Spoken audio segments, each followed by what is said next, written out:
Yes, there is. So there are lots of geological records of where glaciers used to be. Yeah. And some really key ones actually just out here on White Horse Hill. And they show that in the last few hundred years there's a whole set of nested moraines, and they've been dated really accurately. It's just a peculiarity of the glaciers here that they actually haven't changed very much during that period. So Fox and Franz Joseph glaciers were kilometres longer, whereas Hooker and Mueller moved a few hundred metres. So there is that whole story about how things have changed during the Holocene, the last 10,000 years, which is getting more and more detailed with time. And it's actually quite interesting because it's quite a different story from what's been happening in Europe here now in terms of glacier change.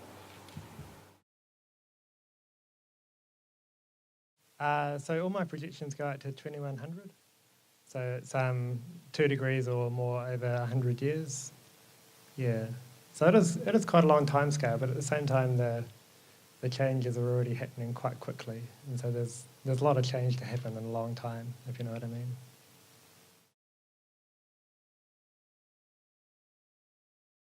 I haven't done very much research on North Island glaciers. We had a project on the Whangehu Glacier for a little while.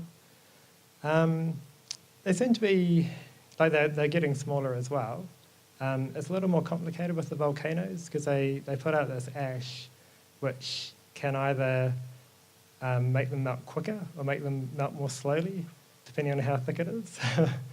And also the glaciers seem to be, because they're right at the limit of where glaciers would be. So if you get a warm year, then pretty much the snow just disappears off them. Whereas in a cooler year, they might be totally covered with snow.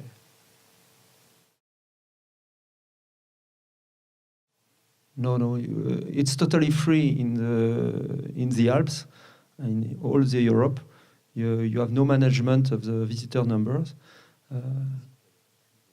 The only management is the places you have in refuge.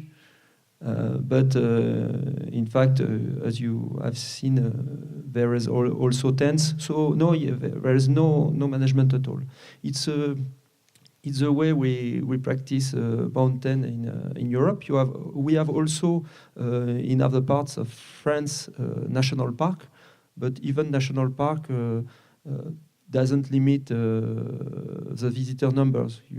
It's not like in the US or perhaps in New Zealand. I don't know the situation here. So as you have seen, we have a lot of people not far from our mountain range, because we have other mountain range in the south of the Mont Blanc. We have National Park of Écrins, etc. And one of the problem is the visitor numbers. But visitor numbers are very concentrated on on some places, very famous places, like the ascent of the Mont Blanc, or for example in the National Park of Écrins in the south of France for the ascent of Bar des Écrins.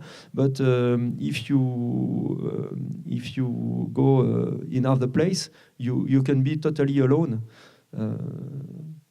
So the problem is very concentrated on some places, but with a huge problem, as you can saw for the Mont Blanc, with many dead. It's a big problem. To spend the night in the Goûter Refuge, it costs 90 euro. That's more expensive than the other refuge. It costs the double, I think, than the other refuge. It's about 45 euro to spend the night in a not an eco-friendly refuge. $65 for a normal refuge. The Club Alpin Français, the French Alpine Club, pay for half of the refuge, and the French state, the region, the department, and some sponsors pay for the other, and Europe too, pay for the other part. But the French Alpine Club paid for 3.5 million euros. But for the moment, as Pascal said, it's symbolic. It's the only refuge like this we have in Europe. Not in Europe, I think in Switzerland we have one, the Monte Rosa hut, but we have, for example, two in very famous place. But it's just an example, but it's not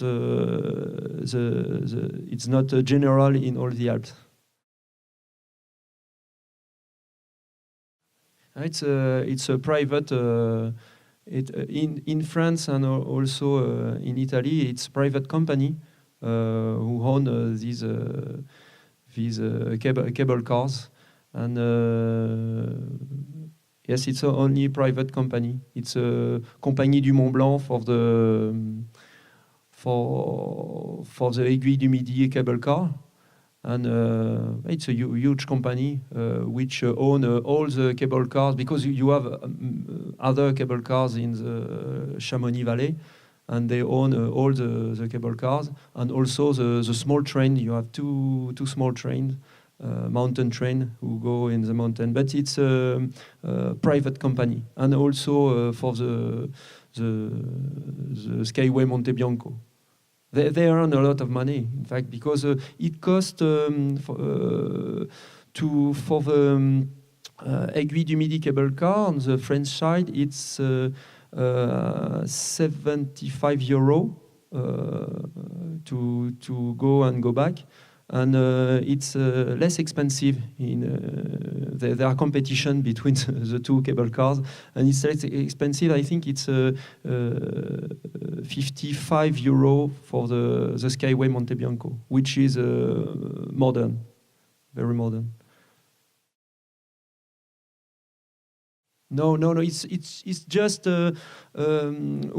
we had some meetings with people who are facing this problem, and during one of these meetings, it was 4 years ago. One guide said, but it was a kind of joke. He said, if we want to solve this problem, we just have to build a pedestrian gallery, and that's it. Everybody laugh or cry, I don't know. And but we decided to make a study with I don't know how you say, geologist. They study the rocks, and we pay for this study. And they said, yes, it's apart the ethic problem, it's possible. It costs about 1.5 million euro to build 110 meters half, and it could solve part of the problem, not all the problem, because you noticed that only half of the accidents occur in the traverse of the couloir. But there is no consensus at all for the moment with this solution. I was in Taiwan in 15 years ago, and I climbed up the main summit of Taiwan, of the island, and I noticed that in a dangerous passage, almost like this one, it's a traverse but with no snow, they built it a gallery. Also, because many people, it's very famous in Taiwan to climb up the top of the island, and they built a kind of tunnel. It's not exactly a tunnel, but it looks like. So I think in the Mont Blanc we are facing a very specific problem. We have to think about very specific solution that could not be right in other places. I'm not for the equipment of the mountain. Of course, I am mountaineer, so I don't want to have a gallery or equipment or a wire everywhere. But in this case, I think we have to think different. And it could be a solution. from my point of view.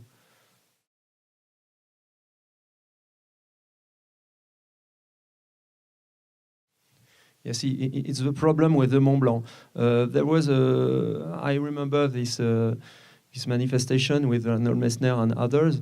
It was with the association, the Environmentalist Association Mountain Wilderness, and they planned to make an international national park, but in fact it doesn't happen. It's very difficult because you have different rules in these three countries, and I think that the local authorities doesn't want to have a supra-legal structure which will decide for them. So as you can see, we have a very specific localization for the Mont Blanc Massif, and it causes many problems to make a consensus between three different countries which have a different culture of protection. The problem is, it was our conclusion, for the moment there is no protection, and Espace Mont Blanc, which was created 20 years ago, doesn't manage to stop a project like the Monte Bianco Skyway.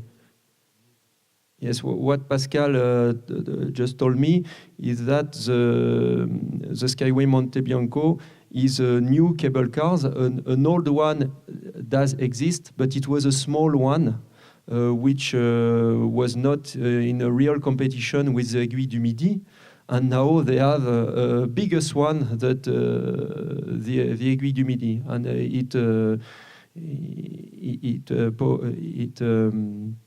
it's in fact a problem, because now you can have 1 million people each year arriving in a high mountain, very famous high mountain, and we don't know until when the Mont Blanc mountain range will support this pressure.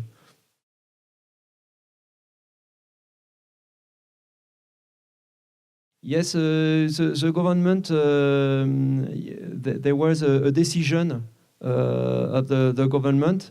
One decision, the decision was to build a new refuge and to destroy the older one.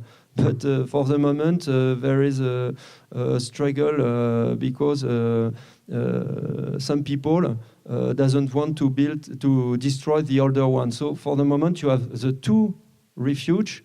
The old one is not. There is nobody for the moment, but there is a project to refurb it.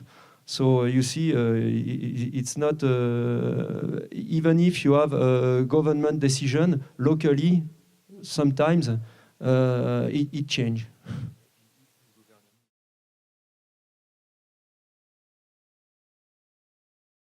The problem was bigger a few years ago, because you have a village tents just around the Goûter refuge. You remember it is the one on the top of the Aiguille du Goûter. You had almost 50 tents there, so there were a big problem, a sanitary problem. Now it's forbidden, totally forbidden to put your tent. So the human waste problem is almost solved in this part. They made they put sanitary facilities near from the Tête Rousse hut in the bottom of the Aiguille du Goûter. You remember on the yellow line, it was on the bottom, and they put dry toilets. And in fact, it's correct now. It's correct. On the Plateau du Midi also, because there used to be many tents, and now you don't have a lot. I don't say that you have no human waste, but you have less than before.